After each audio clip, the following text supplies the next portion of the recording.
Reach అవుద్దా లేదా అన్న మళ్ళీ అష్యూరెన్స్ ఇవ్వడానికి మళ్ళీ నా ఆఫీస్ తరపు నుంచి, నా ప్రెసిడెంట్ సెక్రటేరియట్ తరపు నుంచి ఒక 5 మంది సపోర్ట్ టీంని పంపిస్తున్నాయి, 28 మంది కాకుండా. ఎందుకంటే మీరు సేకరించే పత్రాలు కనుక మీరు మన శివ లాంటి వాళ్ళు కానీ, మన మునీర్ హసన్ లాంటి వాళ్ళు, డి కుమార్, మట్టు దామోదర్ లాంటి వాళ్ళు, అలాగే మన సర్పంచ్ సంయుక్త, ఇలాంటి ఎంతోమంది ఉన్నారు. వీళ్ళందరినీ మళ్ళీ గుర్తిస్తారా, మళ్ళీ వరవడిలో పోద్దా, ప్రవాహంలో పోద్దా అని మిస్ అవ్వకుండా మళ్ళీ నేను కూర్చోబెట్టి చేశాను.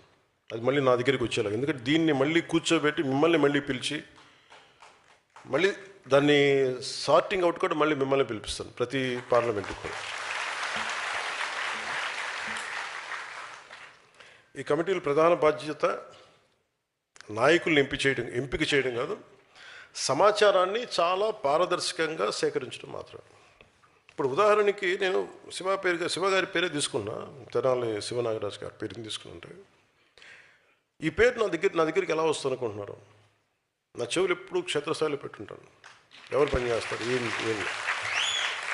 సో నాకు అందుకు అనిపించింది. అందుకని నాకు చాలా పేర్లు ఉన్నాయి, అని అన్నీ చదవట్లేదు కానీ చాలా పేర్లు ఉన్నాయి. అంటే నేనేమన్నానంటే వాళ్ళు మనకు తెలియాలి కదా అన్న. సో అలాంటి వాళ్ళు మీరు గుర్తించగలరు, మీలా కష్టపడ్డ వాళ్ళని. అందుకని మిమ్మల్ని ప్రత్యేకించి మీకు ఆ బాధ్యత మీ అందరికీ.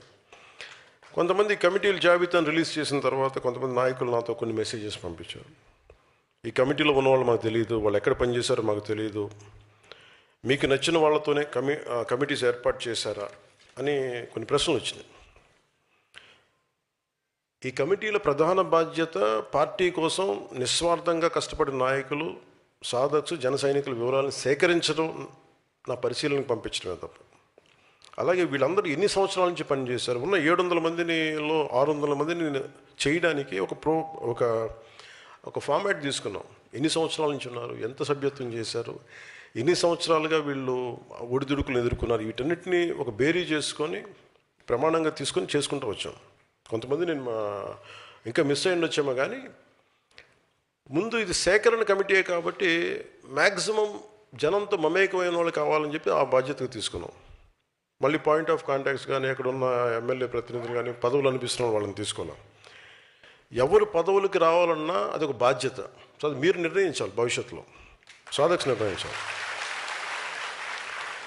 సో ఎవరు ఎన్ని సంవత్సరాలుగా అంటే మీరు వెళ్ళినప్పుడు మీరు విషయ సేకరణ ఎలా ఉండాలి, ఎవరు ఎన్ని సంవత్సరాలుగా మీలాగా పార్టీ కోసం పనిచేశారు, ఎలాంటి ఉద్యమాల్లో, ఎలాంటి పార్టీ కార్యక్రమాల్లో పాల్గొన్నారు, ఏమన్నా ఉద్యమాల్లో పాల్గొన్నారా, వారికి ఎలాంటి సమర్థత ఉంది, ఏ బాధ్యతపై ఆసక్తి ఉంది, గతంలో పార్టీకి వారు అందించిన సేవలు ఏంటి, ఇలాగ ఒక ప్రొఫార్మా నేను మీకు పంపిస్తాను.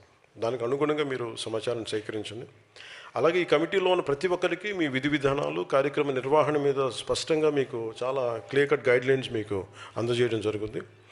ఇది జనసేన పార్టీ నిర్మాణానికి ఒక రూల్ బుక్. ఇది దానికి అనుగుణంగానే మీరు సమాచారం సేకరించాలి. మీరు సేకరించిన సమాచారం నా పరిశీలనకి తీసుకురావడమే మీ బాధ్యత. మీరు అందించే సమాచారం